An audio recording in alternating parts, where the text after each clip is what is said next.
bari yardımda vadi Türkmen dogollama yadigarı edip aydeyni meselesini kan adamlara kan denanalın zihni harap inşallah şun kadir yiyeceğin hürmetine 2 dakikanın içinde hizmetinizi açıklayıp aytıp vereyim.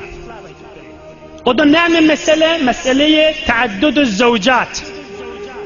Bir adam 2 denana, 3 denana ve 4 denana almağı var ada. O cidden havasını cem edin.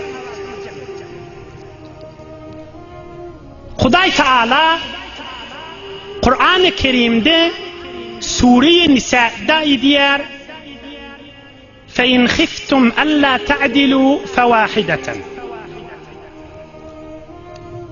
Allah ne diyor? Eğer korksanız adalet edip bilmernip men Huday icazet vermeyen 2 denananı almağı bir denan almalı. Yani ne bir adam bir erkek mi korkar mı adalet riayet etmeden bir mert cavan oğlunun soruğun nişi? Ne cevabını aytıp vereyim. Yani evvelki 2 denanı alacağı adamın evvelki şerti asabı salim, asabına musallat adam olmalı. Her Müslüman öz asabına musallat da olsa yeni min 2 denanı alacak deyse şol adam zalim, şol adam günahkar hem dünyasını ve hem kıyametini yakıyadı. 4-5 şert aydeyin kocetten kulak atın. Bir fakat evvelin şerti. Yo menne erki adam Huday bana icazet verttir. Huday icazet verene. Huday icazet veren adamsi evvelkiti asabına musallat adam olmalı. Asabına musallatta adam olsa yani inamı başlan sağda açık aydeyin Türkmenle. Yani bir denanası bilen mıdam kalmağallaşıp duran adam olsa şol adam hiç vakit 2 denanı saklap bilmeyer ve şol adam 2 denanı alsa zalim ve günahkar. Ohan binamet diye önküce ünnenini kal ye onunla ödünnenini oğlun şoğunu alıp bir yana kaçıp gidip geliyor. Bir oldu. 2. şerti mudiriyeti kaim adam olmalı. Hala bir adam asabını musallatmıştık. Mudiriyet diyanın özü bir ilm, özü bir makam, bir kanun.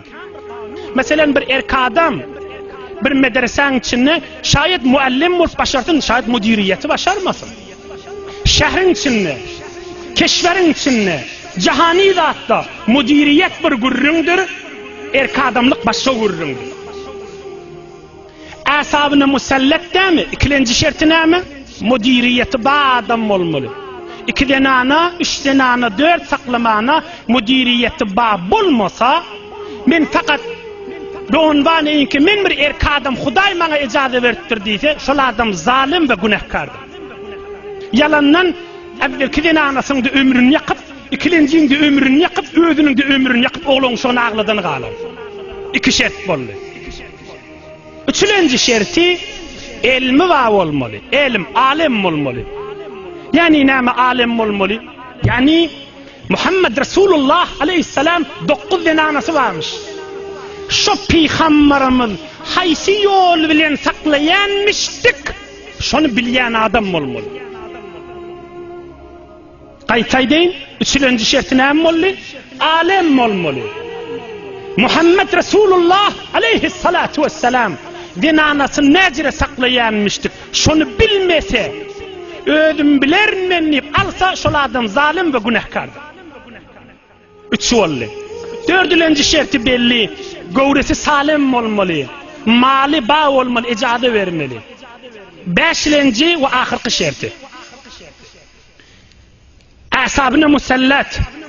Mudiriyetine öktü. Ilmi de bağ. Mali bağ. Canı da sağ. Haklını da kamil adam olmalı. Veren adam olmalı. Şu şerait bulmanı Huday bana icazet verdi deyip aystala galat aytiya ve yalan aytiya da. Min din taraftan, İslam taraftan dinimizde zerbe vurmazlar yanık.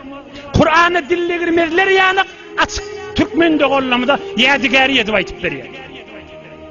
Ama bir adam mudiriyet kamil olsa, asabına musallak bolsa, ilmi bağ bolsa, malı bağ bolsa, canı sağ bolsa, haklı da kamil bolsa, Hudaý şoňa ejady berýär 4 tane.